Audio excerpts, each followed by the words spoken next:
An excerpt from White Hot Christmas by Serenity Woods. The day was growing long, and some of the group had gone up to the beach house to light the barbecue for dinner. It was his favourite time of the day, the sun low on the horizon, the air humid and sultry. Merle's skin was a light pink in spite of the fact that she'd applied lotion several times during the day. She didn't say anything for a while as they walked, and neither did he. Their bodies seemed to be having a conversation of their own. He was very aware of her pale arm next to his, the glisten of moisture in the V of her breasts and the sexy sway of her hips. "I'm sorry for earlier," she said eventually. "For insulting you, about Shakespeare. I didn't mean it. I'm not normally so rude." He laughed. No worries. But he appreciated the apology. "Does this pattern mean anything?" She indicated the tattoo on his upper arm, her finger lightly tracing the black design. A shiver ran through him. "Well, this is a koru, a curled-up silver fern. The fern's a symbol for New Zealand. You've probably seen it on the All Blacks national rugby team shirt, and the silver ferns are the national netball team. You'll see the pattern everywhere here." "Yes, I thought I'd seen it before." She looked up at him.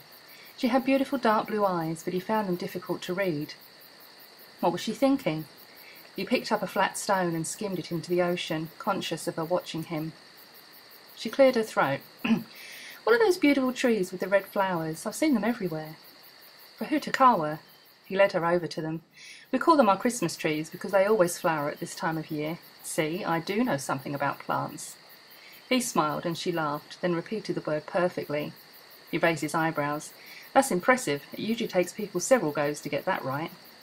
"Oh, I have an ear for languages." "Oh, can you speak any others?"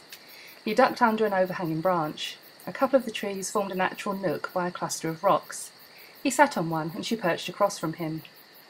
Her sundress had a split at the bottom, and it now parted, revealing her pale and shapely legs to mid-thigh.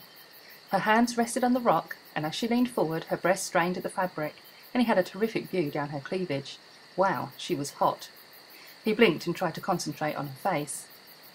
"I'm fluent in French and German, and I can get by in Spanish and Italian, and I can insult you in several other languages." He laughed. "Go on then." She thought about it. "Caesar si viveret ad remum dareris." What does that mean? It's Latin. It means if Caesar were alive, he'd be chained to an oar. He burst out laughing. She smiled, studying him for a moment. He got the impression she was trying to decide something, but he couldn't guess what she was thinking.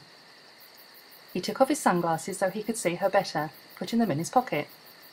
She blushed as he surveyed her, the same as she had when they first met, and he smiled again. She really was lovely. Her blue eyes were wide and serious. She swallowed as if she was nervous, although he couldn't think what about. Finally, she gave a little resigned sigh. "Voulez-vous coucher avec moi ce soir?" He grinned. "Even if I hadn't heard the song, French happens to be one language I am familiar with." She studied him, her face serious. Then, taking him completely by surprise, she said again, "Voulez-vous?" He stared at her. His eyebrows rose as he realised she wasn't just repeating the phrase. She was asking him if he wanted to sleep with her tonight.